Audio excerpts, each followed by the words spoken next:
and welcome to another episode of Marcom Mode, your podcast and webinar series for marketing leaders who enjoy the challenge of driving growth for a company, but are overwhelmed by being expected to do the same or even better with fewer resources. At Marcom Mode, we bring you meaningful conversations with marketing and PR leaders who can provide real-life examples of how to prioritize for success, overcome common challenges, and build effective teams.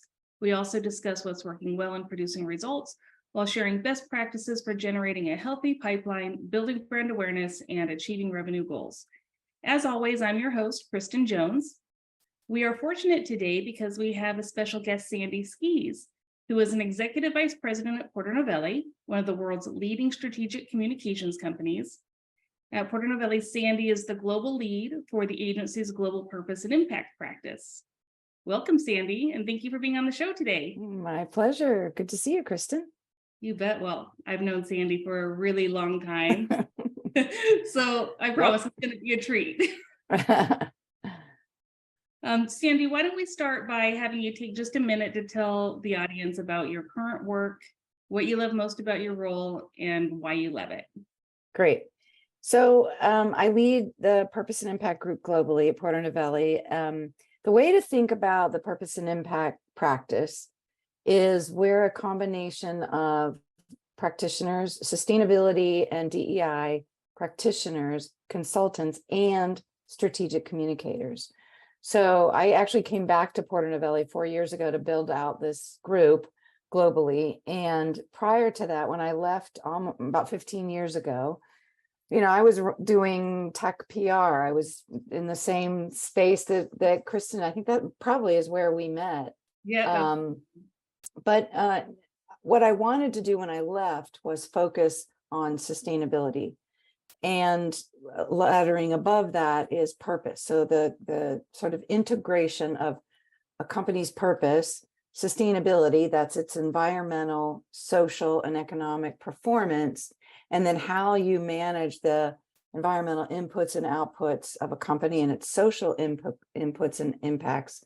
And alongside that revenue growth you mentioned at the beginning, how those things, when they're all harmonized together, drives value, innovation, brand awareness, all of it.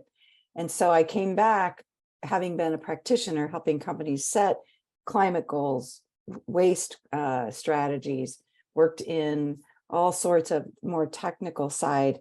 What I found when I was doing the consulting work is that when you didn't integrate communications from the very beginning, you weren't going to create the kind of change that you needed, both organizationally and out in the world with stakeholders. And so that's why I came back, was the realization as a communications professional. I think it's an underrated art and strategic dimension of anything. And so I came back to build something that isn't present in almost any consulting or communications firm, which is this integration of both business consultants at the sustainability and purpose level, plus strategic communicators who have storytelling and narrative strengths. I love that. And I remember, Sandy, years ago when we had a conversation where you were aligning your passion with your purpose, and here you are today. Yep. In fact, you just released a new book called Purposeful Brand, so that's a huge lift. Congratulations. Thank you. Thank you. Why don't you tell us about your book? So I was scheduled to talk at South by Southwest in March on an area that I've developed a bit of an expertise in, which is this growing dialogue around what is gender, is identity. And what we've discovered is that a lot of companies, whether it's their marketing or their product development, by gendering them, making them for men or for women, we're putting constraints on companies. Because if you think about it, as a little sidebar, we were working with an eyewear company, and their designers were deciding, am I making eyewear for women or men? And the question wasn't really that. It was, am I making them for a square face, an oval face, a narrow face?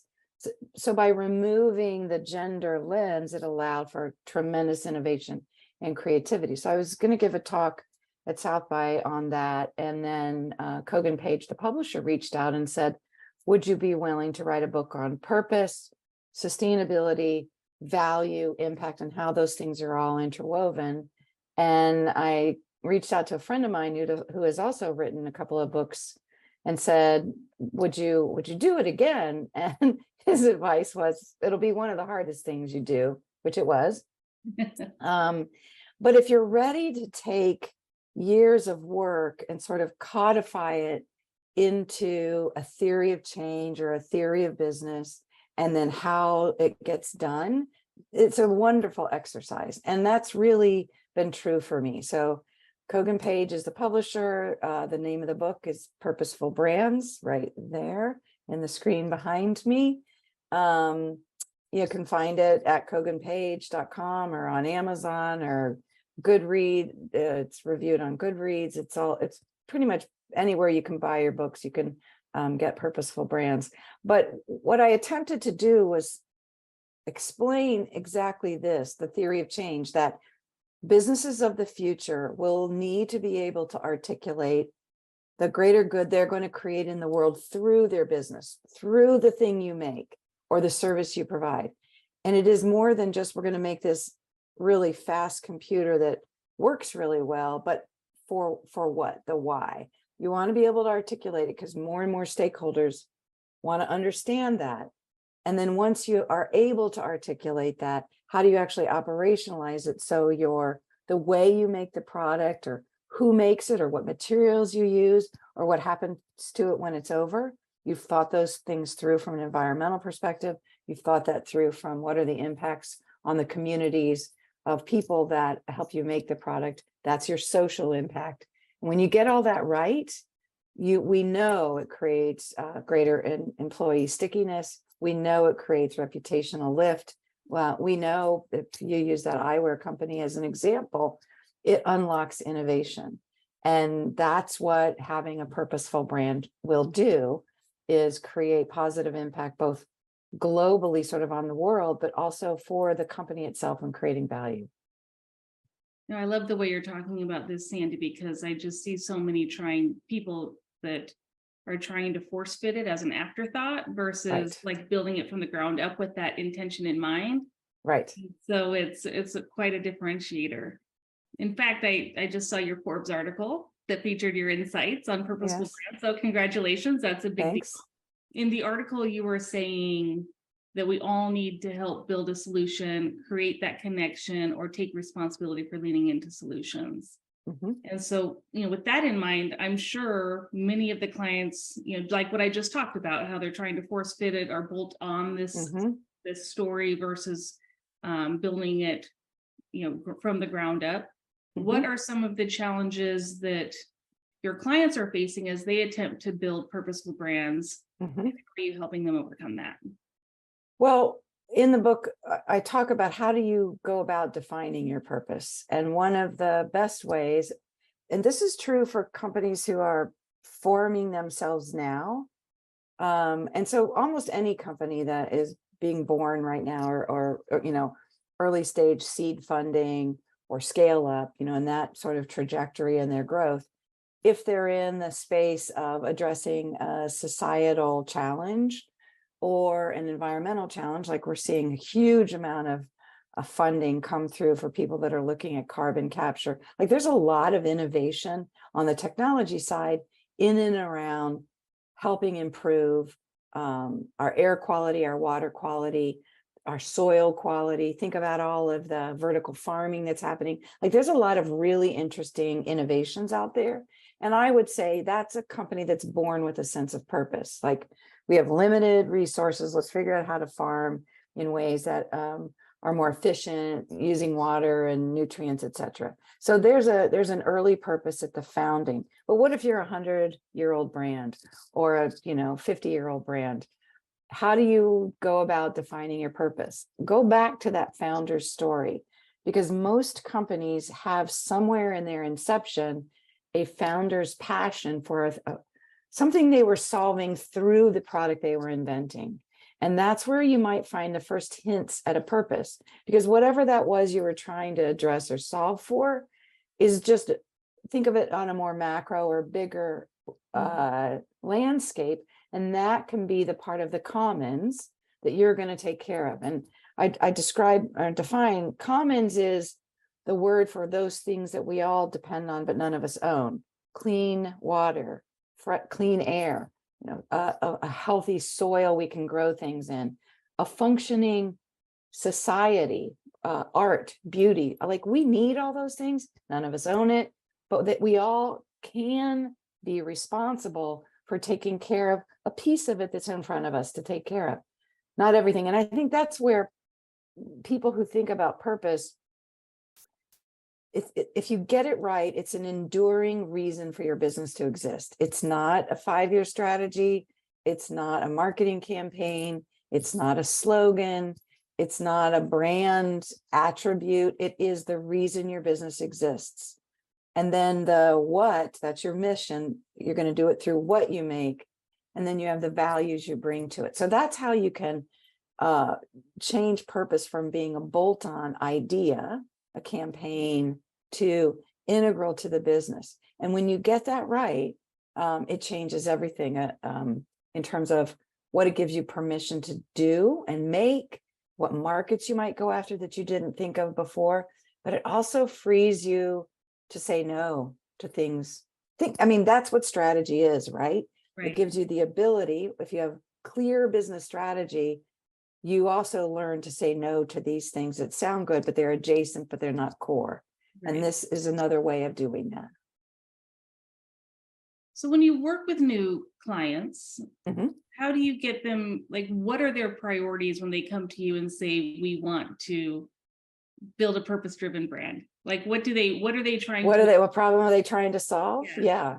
For most, I would say they're feeling a sense of pressure from an internal employee stakeholder group.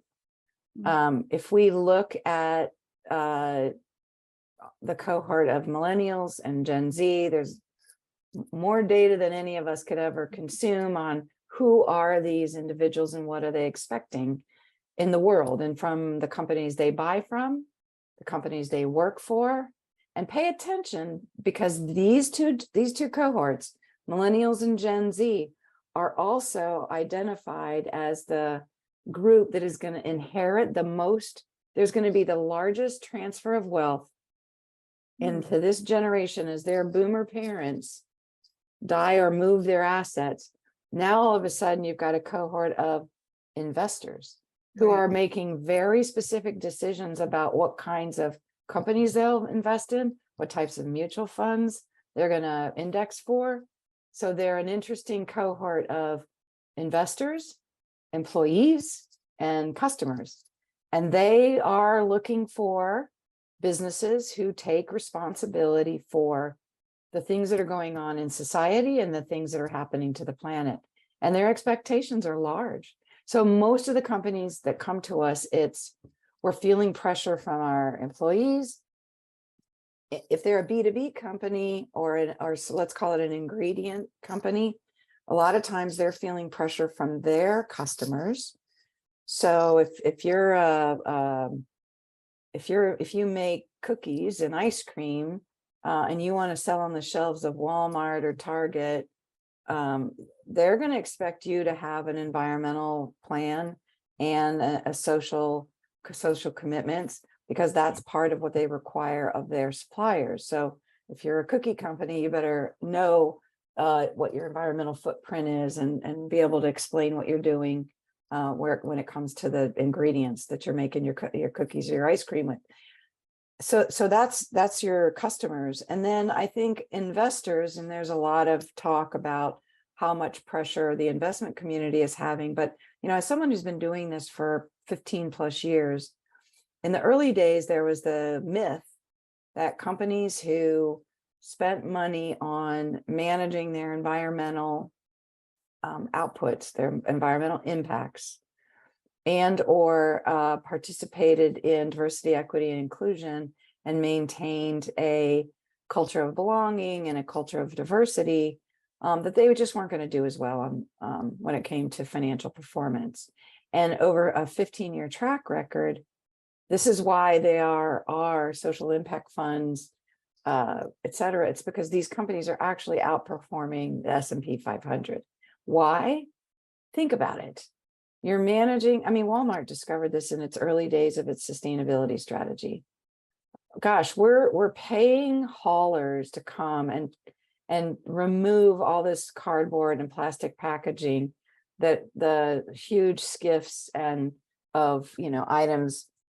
What if we require our customers to ship things with less packaging, less plastic, then I don't have to pay haulers to come take it away. And if I actually recycle the cardboard, I'm going to be paid for that cardboard. So instead of paying someone to haul it away, now I just sold it to the recyclers, and now I'm making money on my waste stream instead of it being an expense. So these are all companies that manage their resources better, and their employees stay because they feel a greater sense of loyalty to the company. So they're just better run companies. They outperform the market.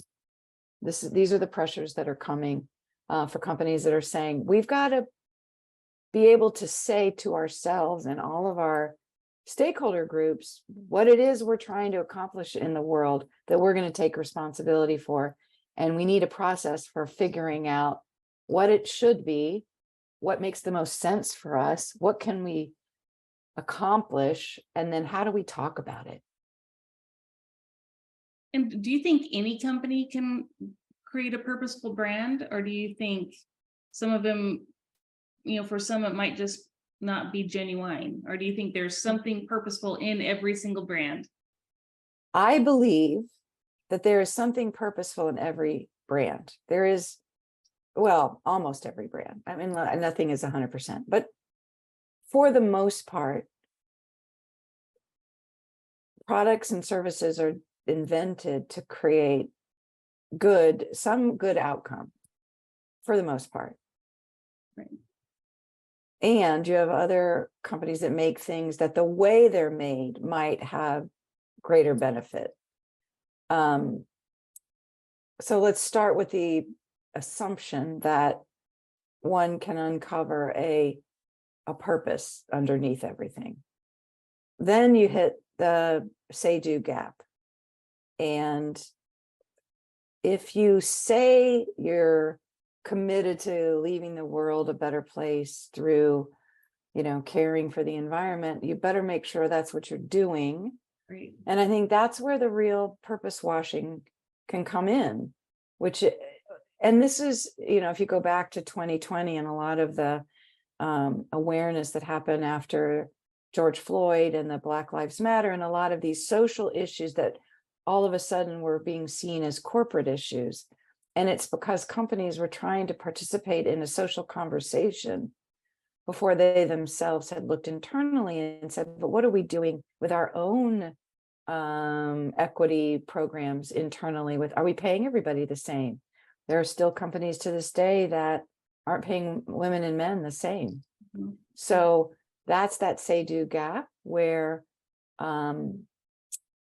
purpose can't just be a marketing campaign. You have to commit resources, capital, focus, KPIs, executive compensation. If you're going to make a commitment to cleaning up some part of the world that you participate in, then do it and make it real and tangible. That's what good governance is for, is to prove that these commitments you made, you're living up to them because you've got business structure to make sure that you do. So I imagine a challenge for a marketing executive or a PR executive would be that it's not being lived throughout the company. And yes. So what advice would you give a marketing executive or PR executive in terms of helping them overcome that obstacle?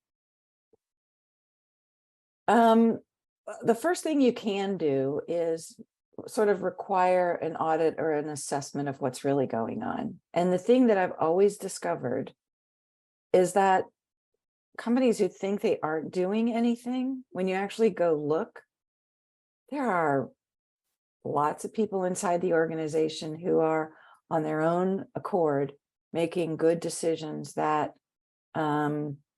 lift up people who maybe have been marginalized, or they choose to design in a less harmful chemical, a more benign chemical than than a very harmful hazardous chemical, partly because it's, hazardous chemicals are just more expensive to manage in the manufacturing system, but also because they're committed and they're like, you know what, this is better for the planet. People are making these decisions inside companies everywhere. And what you can show is, gosh, we actually have more going on here. And those are that sort of grassroots programs that I've helped just connect everybody to each other. Did you know that, Sally over in procurement, she's actually requiring that factories that they buy from prove that they've got safety measures in place. She's just making sure that happens. No, there's no company policy, and no, there's no commitment, but she's doing it because that's important to her. And George over here in operations, he's set up recycling centers throughout all of our manufacturing facilities because he wanted to. And then you connect those people to each other, and pretty soon they become a voice that pushes up.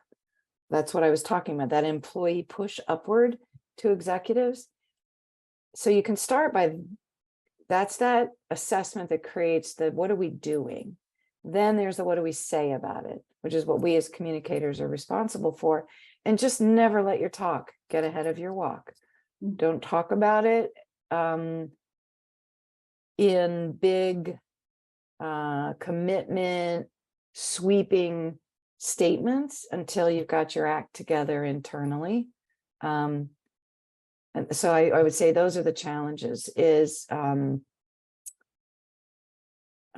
making sure your talk doesn't get ahead of your walk. And then I would say the last is, how do you prove to executives and your board and the C-suite that these kinds of programs matter to more stakeholders than they might be aware of?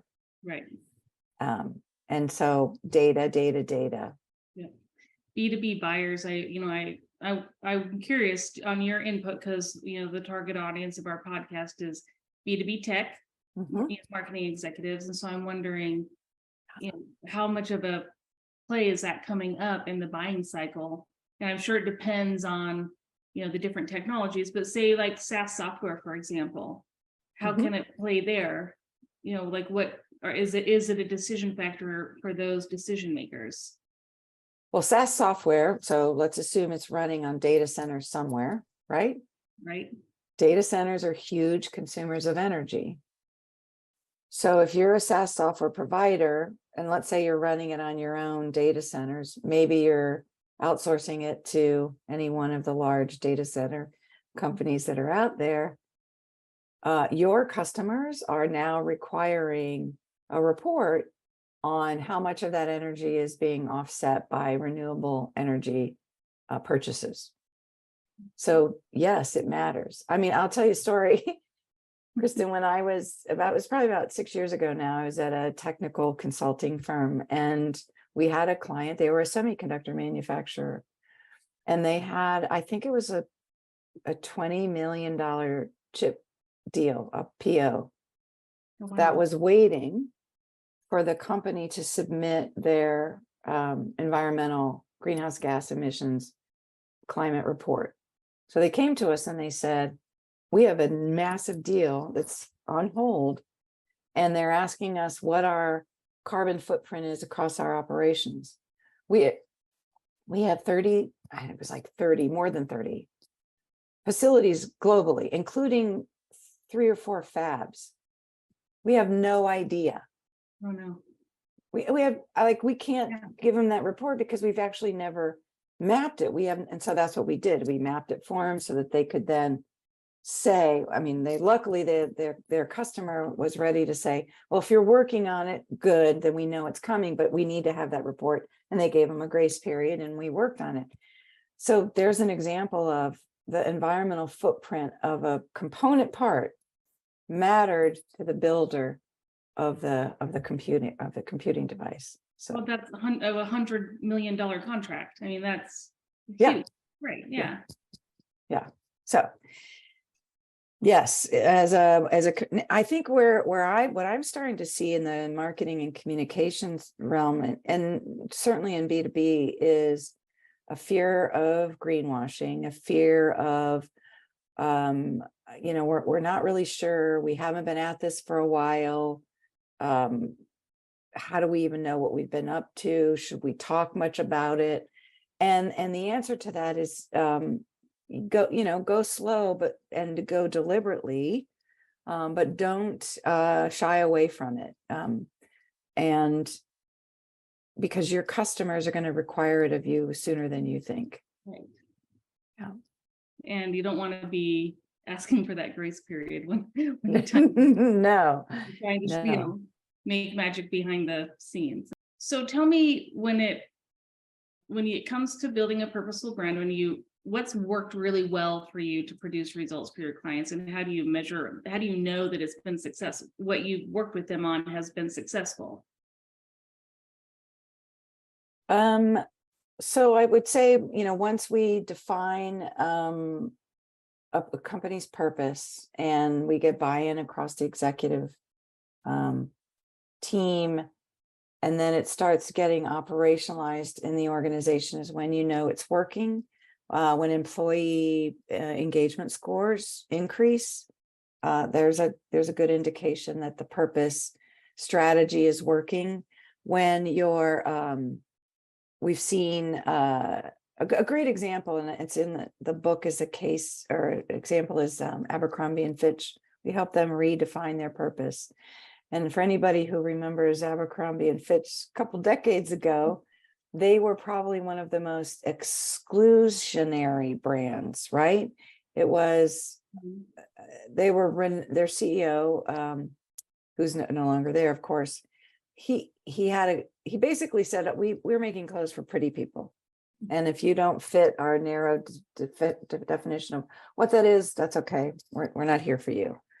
So about 8 years ago, their new CEO, Fran Horowitz, came aboard, and she was ready to reinvent the brand and wanted to center it on purpose, and brought together really fascinating and talented designers and fashion designers and creatives, and was reinventing the brand. We helped them articulate a purpose that is all about inclusion. And when you look at their house of brands, right, they've got Abercrombie Kids, they've got Hollister, which is a sort of a tween brand. They've got Abercrombie and Fitch, which is sort of a young adult. And then their Gilly Hicks, which is their lingerie line. And they realize, wow, we make clothes for people from the time they're children to as they're coming into their own and sort of career clothes. And so the idea of purpose, as they wanted to express it, was, we're with you becoming who you authentically are all along your journey. And what it did is it unlocked creativity in terms of who their customers were, how they might make clothes, who they were making clothes for. They were another company that went more to shape and size and style, not necessarily gendering their clothes, because they found that in this younger cohorts, there's an interest in things that are a little more androgynous and neutral. And so it just unlocked all this creativity. Their employee retention is better. Their share price is up. Their revenues are up. As an omni retail channel, they're actually thriving. They did well through the pandemic. And so, we'll take that as, when you get clear about who you are, as one of my colleagues said, when you know who you are, you know what to do. And they really understood who they were, and it has changed the way they go to market, all of it. And that's a success story.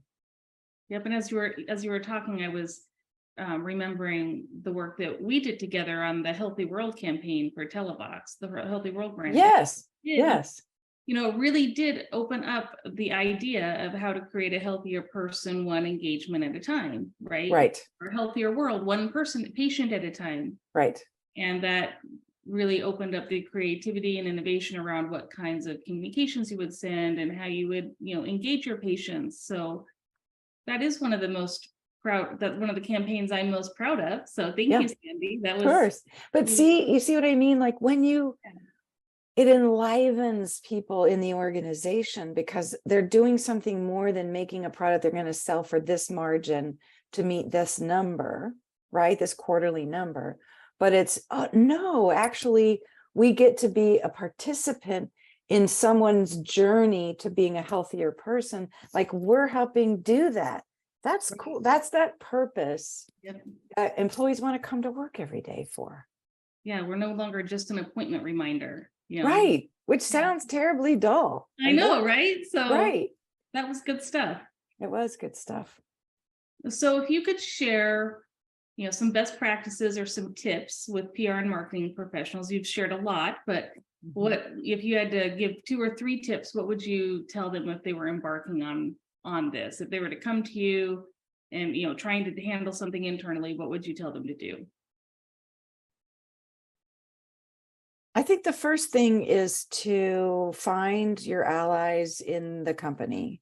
So find other like-minded, wholehearted, like-hearted individuals who are willing to engage in a conversation about the meaning below the work. I think business schools have trained many of us, particularly in management and leadership, to be extraordinarily transactional in the way we think about work. Capital in, investments, calculated, ROI, estimated, timelines, milestones, mapped out. How'd we do, right? It's very transactional. And in every organization are people who are looking to find meaning below that. And for some, it's, I'm going to be the best supervisor or manager, and I'm really going to help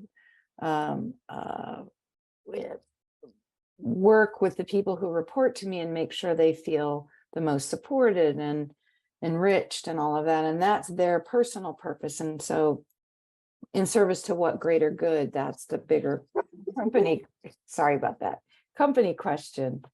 So I think that find your allies who are willing to have a deeper set of conversations with you, because they're the people that you're going to use to begin asking the question of the company, which is, what are we trying to do in the world?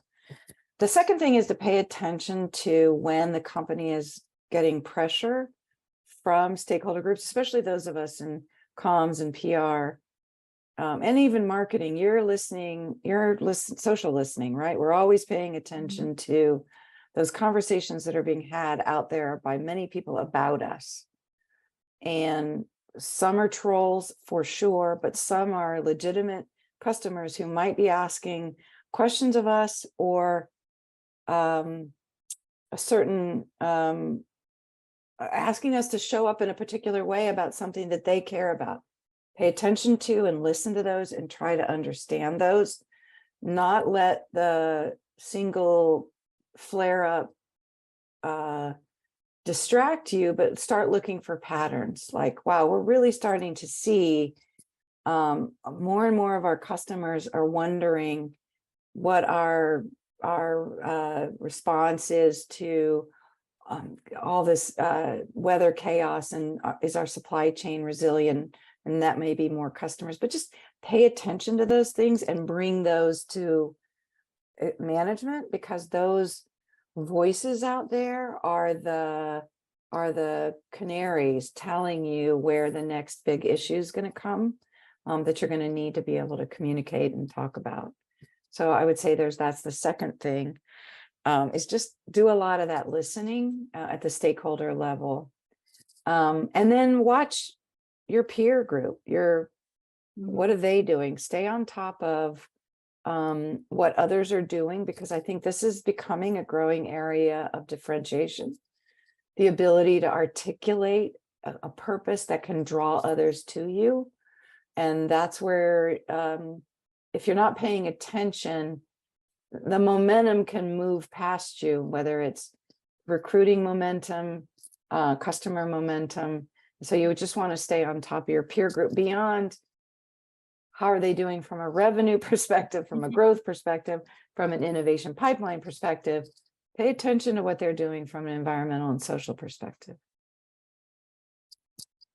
And I'm wondering, we've had a uncertain economy recently, and obviously client budgets have been impacted across the board. Mhm. Do you think, how does that impact programs like this? Are they, are they continuing to walk the walk, or are they? Yeah, well, I will say absolute from a sustainability perspective, environmental, and so well, let's talk environmental first. I ask the question of every chief sustainability officer I speak to, what do your budgets look like? All of them have said, if the whole company is getting a, 2, 3, 4% haircut, so did we, we're managing. But these big, first of all, most of the programs aimed at reducing greenhouse gas emissions or reducing waste or improving water quality are big capital investments. And so those are rolling. Right. Also, they're tied to some pretty public commitments companies have made around 2030 goals, 2050 goals, that if they don't keep the program running, they won't make those goals, and they're pretty public commitments. So I would say from a overall climate perspective, and the last reason why they're staying committed to it is because many of those programs are aimed at reducing risk associated with weather chaos, which is a operational risk. So take it out of purpose, take it out of sustainability, just from a risk profile perspective, you're gonna manage that. I think from a social sustainability, social purpose perspective, commitments to diversity, equity, inclusion, social justice, things like that. What I've seen over the last couple of years is when the first sort of push of those commitments came out in 2020 and 2021, many times they fell in the realm of the sustainability team, but then it quickly realized, well, actually the execution of it has to happen over in HR and talent and human capital, because that's those are workforce issues. Sure, there's some things around labor, human rights up in our supply chain, but wow, who's responsible for this? And we're seeing a little bit of a, well, wait a second, I don't know that it's clear how we're going to get all that done. Right. And so you're watching companies take what might have been 2 positions and put them into 1. And that's why you're starting to see a decline in DEI numbers. But I think that's an initial consolidation, if you will. And I think we'll see that shift again in the next couple of years.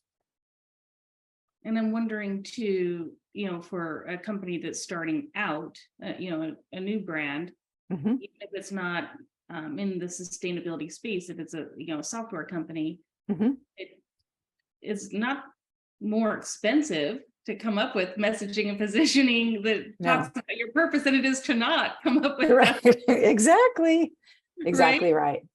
Yeah, I mean, you need to take the time. I think that's probably, we're used to being able to express a company's value in the specifics of what the innovation is doing or the customer problem it's solving, right? This is language that we're all pretty adroit in and accustomed to. So it takes some extra time to add in a layer that asks the why. Right. The why. And the why isn't because we're trying to drive a buyout or some acquisition. Like, that's not the why. The why is, this is solving a problem for a customer. Yeah. Why does that problem need to get solved? Right. Keep going, keep asking the 7 whys, they usually say. When you get to, because ultimately it makes life better. Like let's use the Televox example, because ultimately we're helping people have more agency in their own health and well-being. Wow, that's pretty profound. Yeah. So then, but it takes time, right? Because you've solved an executional or operational problem with the messaging system, but to get below it, and I would say that we all have to be willing to give ourselves the space and permission to have those little bit more profound conversations that we're just not used to as much.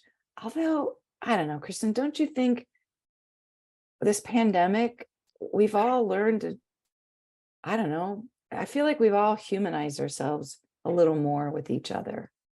Absolutely. I mean, even just having, pets in the background, or kids in the background on your Zoom Right. calls. I mean, everyone's more understanding. So Yeah.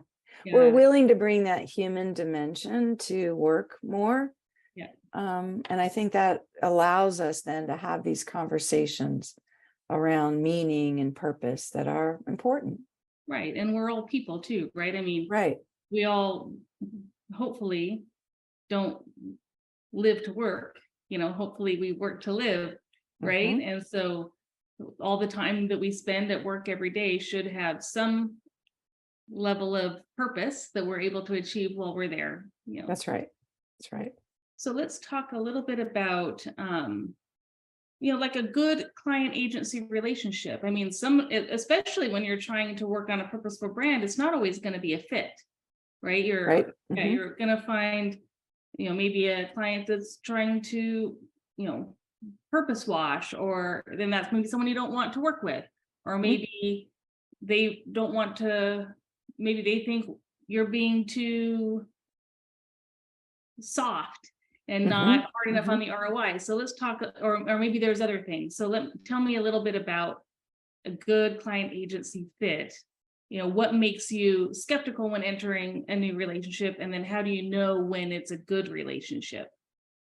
So I think very large corporations are the hardest to work with because of the complexity. And in many cases, the sort of legacy systems that are problematic. I look for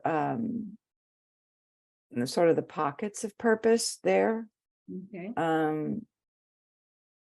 Because that's a great place to start.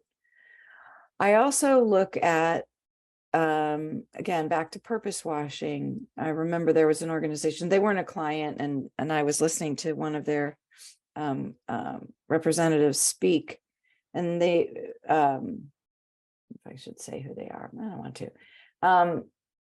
They were a tobacco company that was doing some work around innovation in vaping versus tobacco, and smoking cigarettes is worse than vaping, true. And so they were committed to moving people away from smoking cigarettes by first moving into vape and then eventually getting them off. This was their long-term strategy. But they had, annual revenues of, I want to say, close to $70 billion. Right. And the piece that was aimed at the new technology was less than $1 billion. So proportionality matters, right? Right. And that for me. Now, one could say, well, that's early days, but I asked the person, can you tell me of your legacy brands, those tobacco cigarettes? How many of those are you actively shutting down? Because if you're telling me you're moving the business, right, while lifting this up, you must simultaneously be bringing this down. So tell me which one those. Well, we don't. We're not. Nope. Yeah. So to me, that right there, that's where it's like saying, I need to go on a diet, and I'm going to eat have some leaves of spinach for breakfast, but then nothing else about my program or life changes. Or I want to get healthy, not go on a diet, but I want to get healthy. It's proportionality. So for me, that's always the first indicator. And like, there are always good people inside companies that are trying to make change. Right. And those warriors are great to work with. So that's usually what I look for in a relationship, is intention and authenticity. Those are my first places to look, I would say. Right. When you get into working with a client, like, what are some of the challenges that make you say, well, this is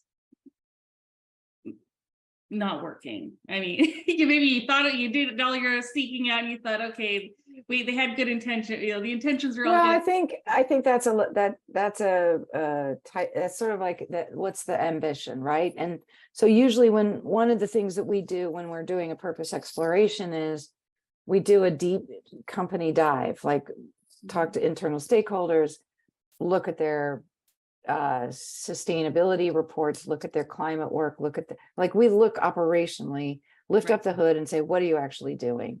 We look at their labor human rights policies, we look at their diversity and inclusion policies, we look at all those things because we want to do a full deep dive, like what are we working with? That's the first component. Then we will look at competitors, then we'll look at sort of cultural tailwinds and headwinds. And through all those things is how we arrive at purpose. But if I get in there and the assessment says there's just not a lot of there, what we will generally do is hit pause. What we would do is hit pause and say, you know what? There's a lot of internal work that needs to happen, that regardless of where we think a purpose exploration might go, there's some fundamentals that are just missing. And so there's a couple things we can do. Is we could advise you on, like, you don't even have the baselines, the foundational environmental and social programs in place. So before we do purpose exploration, let's get some of those things in place. Or it calibrates how aspirational a purpose statement might be. Right. Well, I think the fact that you have that previous experience, doing the business consulting, right, it enables you. I know what to look for. Yeah, and you can also go back and say, these are the things you need to do, and I can help you do that. Yeah. And then once we check those boxes, right, we move forward. Yeah. Right. That's right. Okay. One last question, Sandy. Okay. What's the one question I should have asked that I haven't, that you think will give great value to our audience? Well, we've covered so much ground. Yeah. Maybe like, where do you get your sort of energy, motivation, inspiration from? And I will say that, just like, how do you stay sort of grounded and enthused? And I make sure, to get out of nature as often as possible, because that is known to, forest bathing is all those things are real, that's real. Yeah. So I try to be out in nature. I'm also a careful steward of my calendar and my time, making sure that I watch the things that require a lot out of me and find ways to do things that bring energy back to me. And I work to fill my life with people who have positive energy. I remember someone once telling me, energy, or just, it's like a reciprocal, right? So yeah. People are going to ask things of you, and then, but you're going to need things from other people, and make sure that you put your requests out there as much as you take requests. And it's not a 1-for-1 with each person. Just know that happens across a lot of people. So someone may need something of you, but be sure to receive something from someone else in your circle. And that's how you stay energized and enthused. But, I'm generally an optimistic person. I hold hope. But I'm a realist, and I know what we're up against. We're up against divisiveness and attempts to other each other, which we can step away from and not participate in. We're in a place where there's a lot of extreme weather and just environmental chaos happening, which is disquieting. The pandemic was a great example of everything we knew became completely upended. Mm-hmm. So we're trying to create societal cohesion and stop the fraying of the fabric of our society, and live through. I live in California. If it's not a wildfire, it's a flood, and you live where you are, there's like massive weather. So we're all living through these times. But I'm hopeful, because I think people are basically good, and we are connected to one another, and we'll figure this out. I agree. I think I always believe that people are good, and you always get burned once in a while, That's right. But by and large, people are Yes. good and have good intentions. I That's really, right. yeah, Yeah. and want to do the right thing. Yes. They feel Agreed. good when they do the right thing. That's right. And Yeah. they feel bad when they don't. Yes. Yeah. And the right thing isn't something we can dictate to each other, but if it involves caring and kindness, Yes, we're on the right path. I agree. Well, this has Yeah. this has been so great, Sandy. And I know. I know you're really busy, so I appreciate you Oh joining. my gosh, my pleasure. And to everyone listening, thank you for checking out Marcom Mode podcast. And be sure to subscribe on Spotify, Apple Podcasts, or wherever you listen to your podcasts. So before you take off, Sandy, where's the best place for people to connect with you? And again, tell the audience one more time about where they can get your book. Happy to. Check out my website, sandyskees.com. There's info about me. There's a link to buy the book, or you can buy Purposeful Brands, published by Kogan Page, anywhere you buy your books, any place where you go. Probably not your local bookstore, but any place you go online to buy a book, you'll be able to find Purposeful Brands. It's amazing. And thanks to everyone for listening. Until next time, remember, it's not just about what's right from the perspective of the success of your business, but also what's right for your customers and society.